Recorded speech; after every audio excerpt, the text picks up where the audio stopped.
তো আজকে যেটা পয়সা রিলেটেড ডে 6 ম্যানিফেস্টেশন পোর্টালে আপনাদের বলতে চলেছি সেটা খুব ইম্পর্ট্যান্ট, মন দিয়ে শুনবেন, কোনোভাবে ভিডিওটা স্কিপ করবেন না।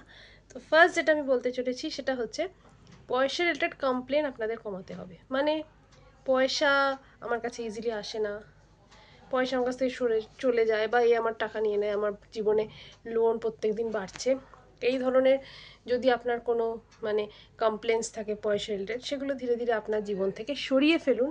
কারণ পয়সা একটা ফর্ম অফ এনার্জি, আর যখন সেই এনার্জির প্রতি আপনার ভালোবাসা থাকবে তখনই সেটা আপনার কাছে আসবে। আর যদি সেটাকে আপনি কনস্ট্যান্টলি বাজে কথা বলতে থাকেন তাহলে সেটা আপনার থেকে ধীরে ধীরে দূরে চলে যাবে।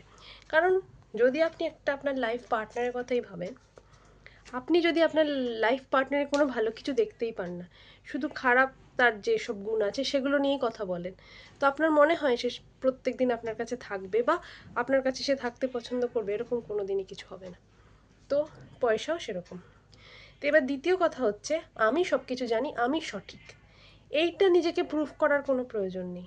এরকম পৃথিবীতে হতে পারে না যে আমি সব কিছু সঠিক জানি আর বাকি আপনারা সবাই সব কিছু ভুল জানে। আমিও আজ ভিডিও করছি, আমি অনেক কিছু আপনাদের বলছি যেগুলো আমি আমার লাইফে প্র্যাকটিক্যালি ইমপ্লিমেন্ট করেছি, কিন্তু হতেও পারে যে আমি হয়তো কোনো কোনো ক্ষেত্রে ভুলও বলতে পারি। কিন্তু আমি সঠিক এটা প্রমাণ করতে গিয়ে যতটা এনার্জি আমি ওয়েস্ট করছি, সেই এনার্জিটা যদি আমি পয়সা ইনকামে দিতাম বা অন্য কোনো ভালো কাজে লাগাতাম, তাহলে আমার লাইফে অনেক উন্নতি হতো। তো আমাকে সেটাই বলতে হবে, পয়সা রিলেটেড আপনি কখনোই বলবেন না আমি সব কিছু সঠিক করছি। আপনার পয়সা রিলেটেড কোনো কোচ থাকতে পারে যে আপনাকে মানে বলতে পারে কোনটা ঠিক, কোনটা সঠিক ইনভেস্টমেন্ট আইডিয়া, বা এই ধরনের নানান ধরনের। আপনি যদি স্টকসে যান তো স্টকসের কোনটা বেস্ট স্টকস, এবার আমি এগুলোতে যাচ্ছি না, কিন্তু আমি যেটা বলতে চাইছি পয়সা রিলেটেড আমি সব কিছু জানি এরকম ভাবার কোনো প্রয়োজন আপনার নেই।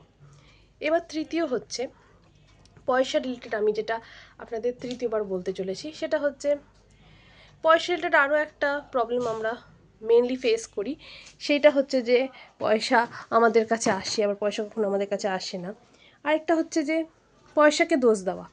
মানে আমি যেটা বলতে চাইছি, ধরুন যে পয়সা আমার কাছ থেকে কেউ নিয়ে নিয়েছে, বা আমার জীবনে অনেক লোন হয়েছে, বা কারোর কারণে বা আমার হাজব্যান্ডের কারণে হয়তো আমার পয়সা অনেক চলে গেছে, এরকমও হতে পারে। কিন্তু তাহলেও যদি আপনি কনস্ট্যান্টলি তাকে দোষ দেন, সেটা কিন্তু কোনোভাবেই আপনার জন্য কাজ হবে না। কারণ একটা কথা মনে রাখবেন, আপনার জীবনে যা কিছু হয় সেটা কোনো না কোনোভাবে আপনি রেসপন্সিবল। বহুবার আমার ভিডিওতে বহুভাবে আমি এই কথাটা বলেছি, কিন্তু এখনও হয়তো আপনাদের মনে এটা অনেক সময় মনে হয় যে আমি রেসপন্সিবল নয়, আমার জীবনে যা হচ্ছে সেটার জন্য হয়তো অন্য কেউ রেসপন্সিবল। কিন্তু এরকম কিছুই না। তো ডেফিনেটলি এটা মনে রাখবেন, কেননা পয়সা আপনার কাছে তখনই আসবে যখন আপনি পয়সাকে মন থেকে ভালোবাসা দেবেন, মন থেকে কৃতজ্ঞতা জ্ঞাপন করবেন। আর পয়সা এত ভালো একটা এনার্জি, আপনার মনকে খুব দ্রুত সেটা আপলিফ্ট করবে। তো ডেফিনেটলি এই পয়েন্টার্সগুলো আপনি ফলো করুন, আর আমাকে জানাবেন আপনার লাইফে কী রেজাল্ট হলো। আর মানে যদি আপনি আরও ভালো কিছু এই 3 পয়েন্টসের উপরে জানতে চান, তো ডেফিনেটলি কমেন্ট সেকশনে গিয়ে লিখুন মানি। তো আমি আপনাদের বলবো কিভাবে আপনারা আপনাদের পয়সার যে ফ্রিকোয়েন্সি আছে সেটাকে আপডেট করবেন।